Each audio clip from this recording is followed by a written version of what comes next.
Un projet de restauration de rivières en Amérique du Nord. Si on n'ouvrait pas ces vannes-là, la rivière allait se refermer à ce niveau-ci. Et là, on était proche du point de non-retour.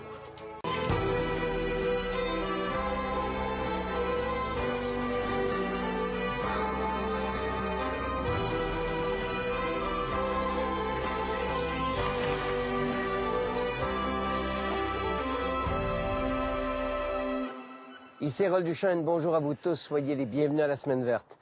Récemment, au Nouveau-Brunswick, tout le monde ne parlait que de cela, le retour de la rivière Petit Kodiak. Cette rivière n'avait pas vraiment disparu, mais c'est tout comme. Pendant 40 ans, on a limité son débit de façon très importante pour contrôler l'inondation des basses-terres et aménager un pont. Résultat, pendant 40 ans, on a vu cette rivière agoniser. Aujourd'hui, elle reprend sa place.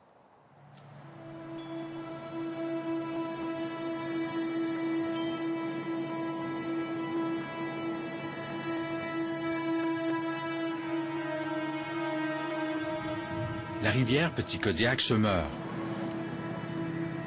Un pont jeté construit dans les années 60 empêche l'eau de couler normalement vers la mer. Une main d'acier coupe la rivière en deux. Résultat, 90% de la rivière en aval du pont jeté a disparu, ensevelie sous des tonnes de vases. Autrefois, 50 ans passés, on aurait les deux pieds dans l'eau. Donc, tout l'événement du pont jeté, ça crée beaucoup d'accumulation de sédiments. On a perdu à peu près 800 mètres de largeur sur la rivière. Essentiellement, ce qui restait au début de l'été, c'est à peu près 10% de la largeur de la rivière d'antan. Près de la ville de Moncton, la rivière étouffe. 5 espèces de poissons ont disparu, dont le majestueux saumon de l'Atlantique. Marco Morancy, des Sentinelles de la Petit Kodiak, lutte pour sauver la rivière. Pour lui, la solution est simple. Il faut enlever le pont jeté le plus rapidement possible. Sinon, la rivière va complètement disparaître sous la vase.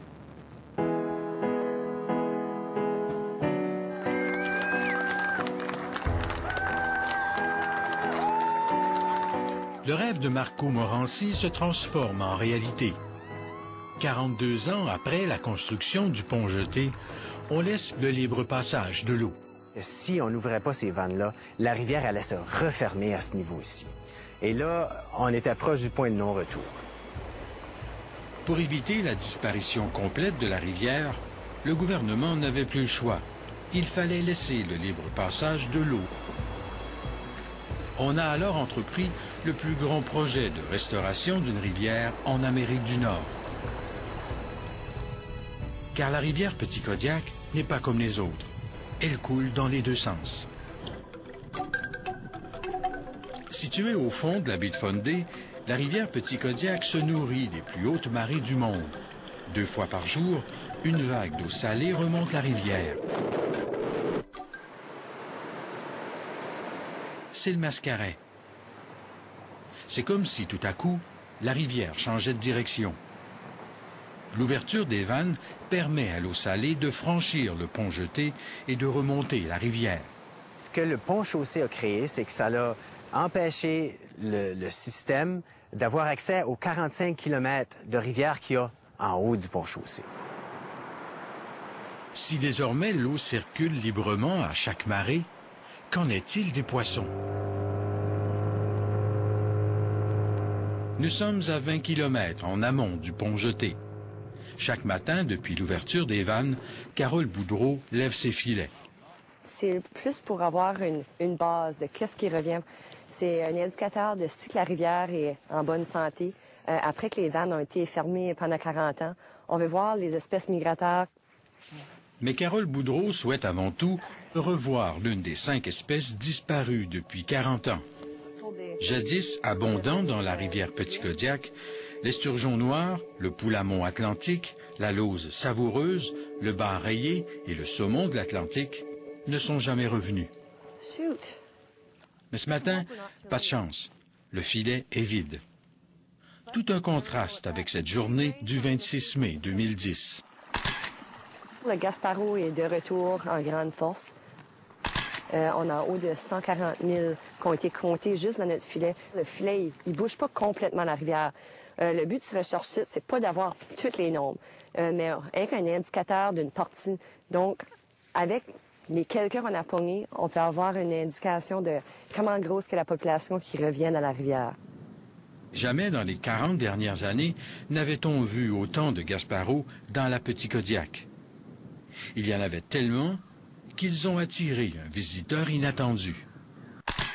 J'étais vraiment surpris. Il y avait un phoque qui s'est retrouvé. Donc, lui, il a décollé de Fundy. Il a fait toute la Petit-Kodiak qui s'est retrouvé dans notre filet, puis il a mangé un petit peu de notre Gasparou.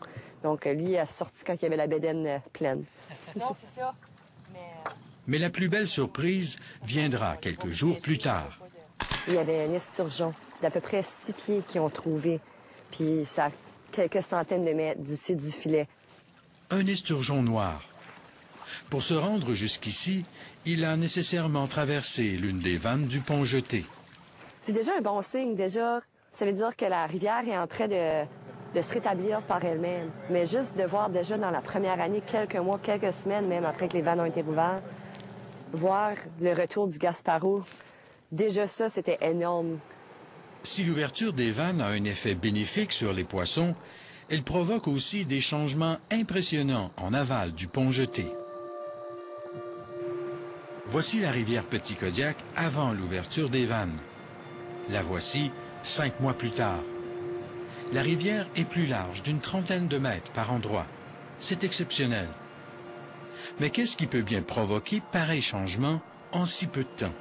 Ce qui se passe, c'est quand la marée arrive, elle ramasse un côté, puis elle fait beaucoup d'érosion d'un côté, et quand la marée redescend, là, elle fait son travail sur l'autre côté. Alors, c'est pour ça que ça va peut-être aussi vite, parce que ça va les deux côtés en même temps.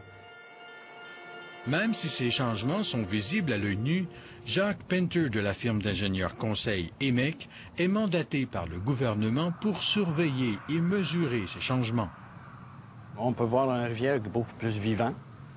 Ce qui est évident qu'on peut observer à l'œil, c'est certainement que la rivière est en train de s'élargir.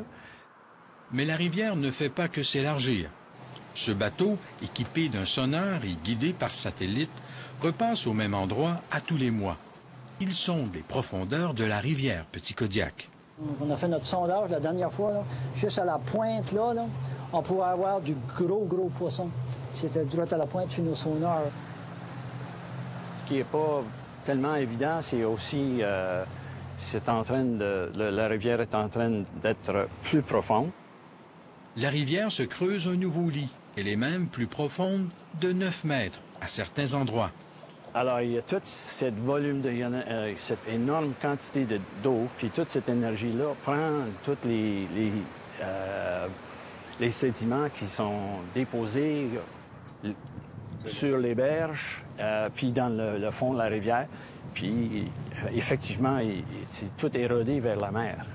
Maintenant, la rivière est toujours en mouvement. Donc, les sédiments sont toujours en suspension. Étonnamment, les tests démontrent que malgré sa couleur brunâtre, il y a moins de sédiments en suspension dans l'eau de la rivière depuis l'ouverture des vannes. Tous ces changements, en si peu de temps, surprennent les observateurs. Et ça se passe beaucoup plus vite qu'on pensait. Tout le monde donnait, bon, OK, avant qu'on voit des changements, ça va prendre 20 ans, 30 ans. Mais non, déjà cet été, après 3 mois, tous les gens qui marchent sur le bord de la rivière, et ils viennent la voir tous les jours, ils constatent des changements quotidiens. Mais le plus gros changement reste encore à venir. Le pont jeté sera remplacé par un vrai pont, avec un tablier long de 225 mètres. Le nouveau pont permettra le libre passage d'un volume d'eau 5 fois supérieur au pont jeté actuel. Ce qui va permettre à beaucoup plus, un plus grand volume d'eau de traverser. Ce qui va aussi permettre à toutes les espèces de poissons de traverser. Donc, on peut s'attendre que dans 15-20 ans, où on se tient tout de suite, ça sera de nouveau la rivière. En seulement quelques mois, la rivière Petit-Kodiak démontre des signes de recouvrement exceptionnels. Mais certaines espèces de poissons auront besoin d'un peu d'aide. Avec l'effort de beaucoup de groupes environnementaux, est-ce qu'on peut remettre des poissons comme le saumon, la lauce savoureuse, peut-être les donner un petit coup, une petite aide, on pourrait dire. Je suis pas mal sûre que dans 10 ans d'ici, ça va être complètement différent. Puis on va revoir la rivière dans son état qu'elle était peut-être 50 ans passés. Un jour peut-être reverra-t-on la rivière Petit Kodiak comme autrefois. Une voie navigable avec une riche vie aquatique. En fait, c'est l'exemple qu'on peut faire des bonnes choses pour l'environnement et que si on donne la chance à la nature, elle va reprendre son cours puis ça se passe beaucoup plus vite qu'on pensait.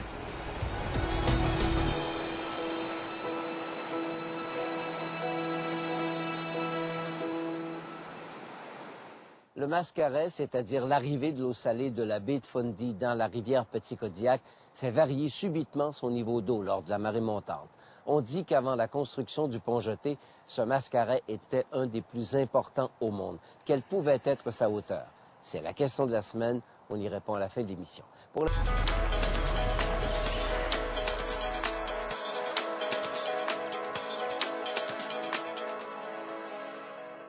On répond maintenant à la question de la semaine. Avant la construction du pont-jeté, le mascaret de la rivière Petit Kodiak, c'est-à-dire l'arrivée massive de l'eau salée de la baie de Fundy au moment de la marée montante, était un des plus importants au monde. On dit qu'il pouvait atteindre 2 mètres à une vitesse de 13 km/h. Voilà. Merci beaucoup de votre présence aujourd'hui. Portez-vous bien. On se dit à la semaine prochaine. Au revoir.